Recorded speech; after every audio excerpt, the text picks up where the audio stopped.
একদম আওয়াজ করবি না, আজকে আমার হাত থেকে তোরে কেউ বাঁচাতে পারবে না।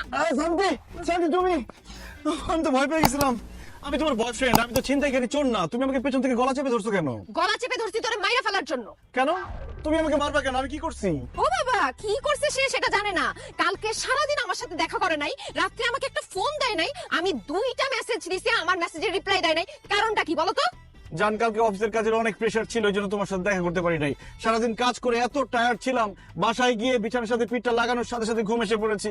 এই জন্য তোমার ফোনও ধরতে পারি নাই, তোমার টেক্সটে রিপ্লাই দিতে পারি নাই। একদম মিথ্যা কথা বলবা না, আমি ভালো মতোই জানি তুমি কালকে আমার সাথে দেখা না করে অন্য কোনো মেয়ের সাথে সারাদিন ঘুরছো, ওরে নিয়ে বিভিন্ন রেস্টুরেন্টে গেছো, পার্কে গেছো, ওরে খাওয়াইছো, আর রাত্রেবেলা বাসায় যে টুস করে ফোনের সিমটা চেঞ্জ করে অন্য সিম দিয়ে ওই মেয়ের সাথে কথা বলছো, তাই না?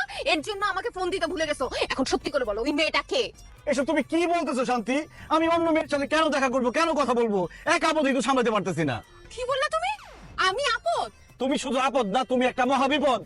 ইসরে, যখন সিঙ্গেল ছিলাম, যখন দেখতাম যে আমার বন্ধুরা প্রেম করতো, গার্লফ্রেন্ড নিয়ে ঘুরে বেড়াইতো, ওগুলো দেখে আমার খুব অশান্তি হইতো। তখন আমি মনে মনে ভাবতাম, আমি যদি একটা প্রেম করতে পারতাম, একটা গার্লফ্রেন্ড হইতো, তাইলে মনে হয় আমার জীবনে শান্তি আসতো।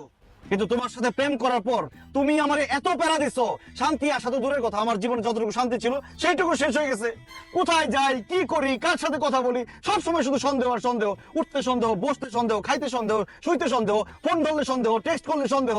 সিঙ্গেল লাইফেও শান্তি নাই, প্রেম করলাম তাতেও শান্তি নাই। কোথায় গেলে শান্তি পাই? আমি একটু শান্তি চাই। ঠিক আছে সবুজ, তুমি যেহেতু জীবনে শান্তি চাও, আমাকে বিয়ে করে ফেলো। কি বলো? তোমাকে বিয়ে করলে শান্তি পাবো?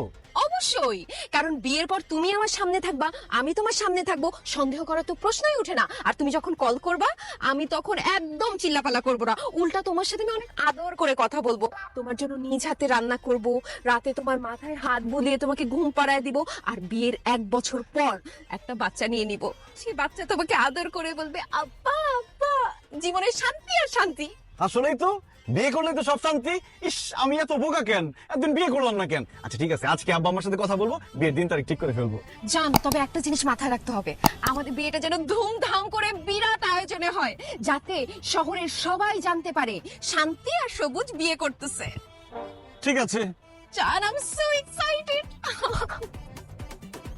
ও মাই গড, ধুমধাম করে বিয়ে, তার মানে অনেক লোক দাওয়াত করতে হবে, সবাইকে দাওয়াত করে খাওয়াতে হবে, বউকে শাড়ি গয়না কিনে দিতে হবে, আমার কাছে তত টাকা নাই।